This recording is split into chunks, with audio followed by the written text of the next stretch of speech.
Salat itu tali hubungan kita sama Allah.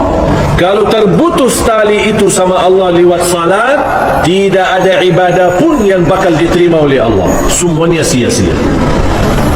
Haji sia-sia, umrah sia-sia, khatam Al-Quran berkali-kali sia-sia. Semuanya ada arti kalau salat tidak ada.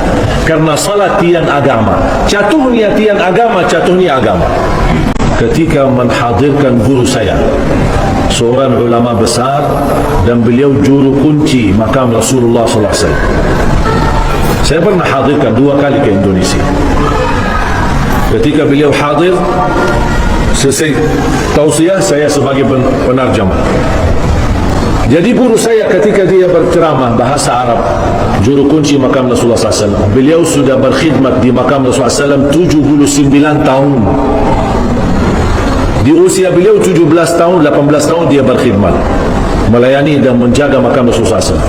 Setiap tamu negara datang, dia yang membersihkan dan dia menyambut. Beliau wafat hampir kurang lebih 90-an dan 2 kali hadir di Indonesia. Ketika salah satu tausiah, habis selesai tausiah ada pertanyaan, tanya jawab dari jemaah. Dan salah satu pertanyaan kepada beliau, mana hukumnya orang Muslim tidak salat?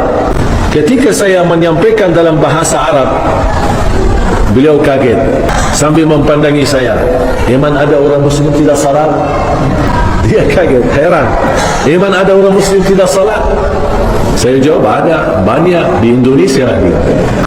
Sedih, banyak yang tidak salat. Sering saya terima keluhan dari jamaah, khususnya ibu-ibu. Curhat, nangis, anaknya susah salat. Aku capek sama anakku, tolong doanya, tolong amalannya. Saya tanya, ibu maaf, anaknya umur berapa? Sudah 30 tahun. Subhanallah, 30 tahun susah salat. Saya fikir masih anak-anak, 5 tahun. Sudah 30 tahun tidak mau salat. Tahu nggak, ada di dalam fikih satu hukum. Di dalam fikih, kalau ada seorang suami tidak salat sama sekali dan istrinya salihah dan dia salat, jatuh talak, dan tidak boleh membiarkan suaminya berhubungan lagi karena hubungannya zina. Coba sejauh mana begitu? Ini bukan hukum yang disepakati oleh ulama, tetapi ada sebuah pandangan di dalam fikih seperti itu.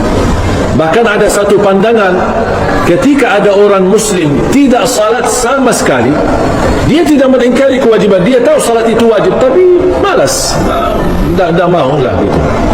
Ketika dia meninggal, di dalam pandangan fikih saya baca, orang itu tidak boleh disalati, tidak boleh dimandikan, dan tidak boleh dikuburkan di kuburan umat Islam, dibuang jauh sana. Ngeri ya?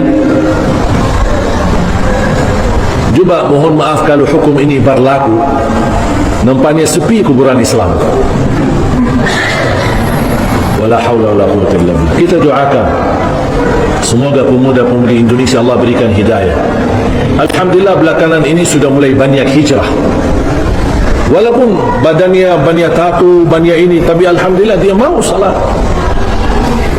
Sampai saya berkali ketemu orang ini, gimana tatu saya? Kalau tatunya ini sebenarnya memang dosa, tapi kamu sudah berhijrah dan pasti Allah menerima taubatmu kalau taubatmu benar. Dan Allah tidak mempandangi wajahmu, kulitmu, apa isinya, tapi Allah melihat amalanmu dan hati, isi hatimu. Makanya jemaah sekalian, bersyukurlah Bapak Ibu kalau anda menjadi orang yang bisa salat. Syukurlah. Wallahi syukur, bersyukurlah. Karena anda bisa berlangkah-langkah ke masjid, anda mau bangun ambil air wudu di waktu subuh, wallahi ini anugerah nikmat dari Allah untuk kita.